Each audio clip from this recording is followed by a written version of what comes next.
좋으신 우리 주님의 은혜와 평강이 이 시간 말씀을 듣는 우리 모든 교우들과 함께 하시기를 주님의 이름으로 축복합니다. 오늘 우리가 함께 나누실 하나님 말씀은 시편 72편입니다. 시편 72편은 솔로몬의 시라고 하는 그런 표제가 붙어있는 시입니다. 솔로몬은 다윗에 이은 이스라엘의 세 번째 왕으로 이스라엘 역사에 있어서 가장 넓은 영토와 또 많은 부를 누리던 시기를 열었던 왕입니다. 오늘 말씀은 왕을 위한 기도의 시편으로 솔로몬 자신과 이스라엘의 왕들을 위한 기도의 시입니다. 그런데 오늘 시편 20절을 보면 이세 아들 다윗의 기도가 끝나니라 라고 되어 있습니다. 이런 이유로 시편 72편은 다윗이 아들 솔로몬을 위해 지은 것으로 보기도 합니다. 그러니까 자식에 대한 아비의 심정을 바로 이 시편 72편을 통해서 우리가 엿보게 되는 것이죠. 특히 왕은 어떠해야 하며 왕의 태도가 가져오는 결과가 무엇인지를 아주 중요하게 일깨워주는 그런 시입니다. 이는 곧 우리 아버지 되시는 하나님께서 왕 같은 제사장인 우리를 일깨워주는 말씀이 되기도 한 것입니다. 1절 말씀이 이렇게 기록을 합니다. 하나님이여 주의 판단력을 왕에게 주시고 주의 공의를 왕의 아들에게 주소서.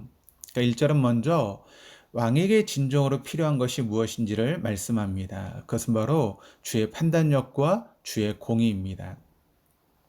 왕이라고 하는 것은 한 나라의 최고의 통치자입니다. 그리고 최고의 통치자, 최고의 리더에게는 갖추어야 될 그런 덕양들이 참 많이 있습니다. 그 중에서 중요한 것이 바로 주의 판단력과 주의 공의라는 것입니다. 곧 하나님의 판단력과 하나님의 공의입니다. 왜냐하면 하나님의 판단력과 공의가 나라를 바르게 통치하고 복되게 하기 때문입니다.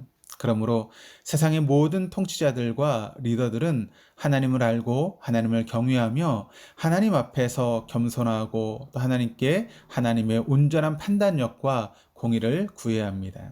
그리고 하나님을 알고 믿는 그리스도인들은 국가의 통치자와 공동체의 리더들을 위해서 기도해야만 하는 것입니다. 그것이 바로 개인과 국가의 선하고 복된 결과를 가져오기 때문입니다.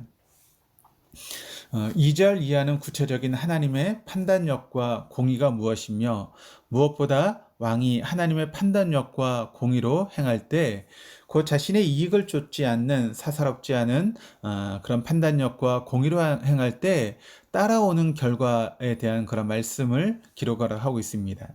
3절이 이렇게 기록을 합니다. 공의로 말미암아 산들이 백성에게 평강을 주며 작은 산들도 그리하리로다.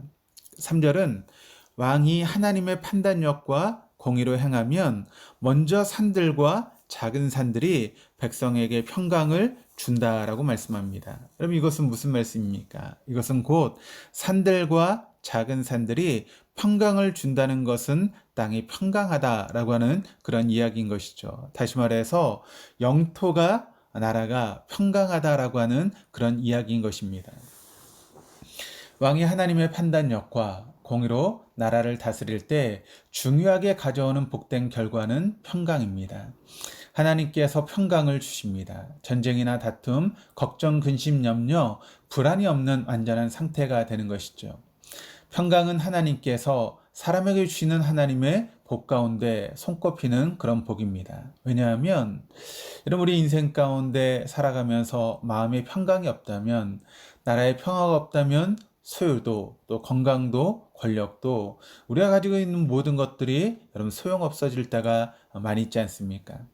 분쟁이나 내전 중이거나 또 범죄와의 전쟁 중인 나라들은 이런 사실을 우리에게 잘 보여줍니다.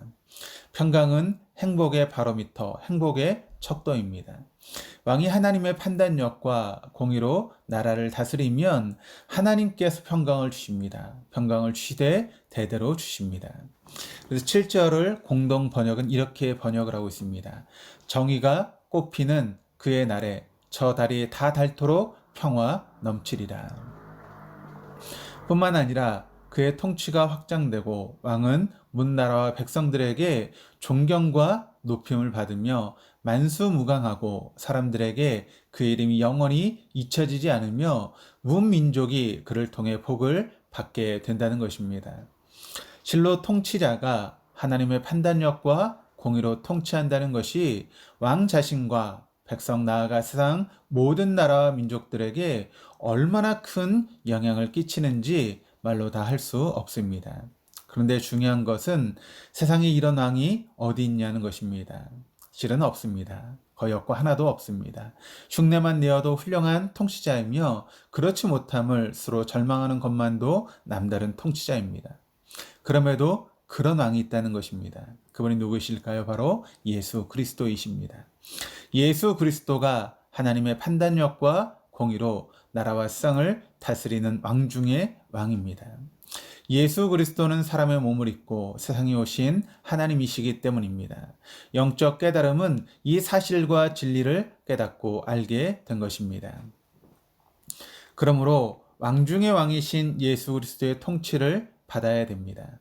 매일 말씀과 성령으로 예수 그리스도의 통치를 받아야 됩니다. 그리고 오늘 말씀은 왕이 가난하고 궁핍한 자를 돌보았다는 말씀이 여러 번 나오는데 그 주님께서 가난하고 궁핍한 자를 불쌍히 여기시고 돌아보셨듯이 우리 역시 그리스도의 마음을 본받아 배고픈 자, 또 의지할 곳 없는 자, 외로운 자, 슬픈 자, 두려움에 매인 자, 병든 자, 영육간에 누군가의 돌봄이 필요한 자를 돌아보아 그 속에서 우리에게 평강을 주시고 우리를 높이시고 채우시며 사람을 위해 우리를 들어쓰시는 주의 복을 누려야 하는 것입니다.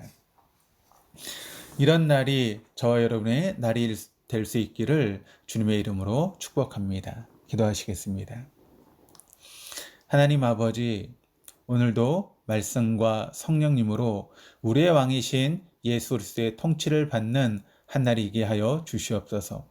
왕이신 예수 그리스도께서 가난하고 궁핍한 자를 돌아보셨듯이 우리 역시 그리스도의 마음을 본받아 배고픈 자, 의지할 곳 없는 자, 외로운 자, 슬픈 자, 두려움에 매인 자, 병든 자, 영육간에 누군가의 돌봄이 필요한 자를 돌아보아 그 속에서 우리에게 평강을 주시고 우리를 높이시고 채우시며 사람을 위해 우리를 들어 쓰시는 주의 복을 누리는 한날이게 하여 주시옵소서. 감사드리며 예수 그리스도 이름으로 기도드립니다.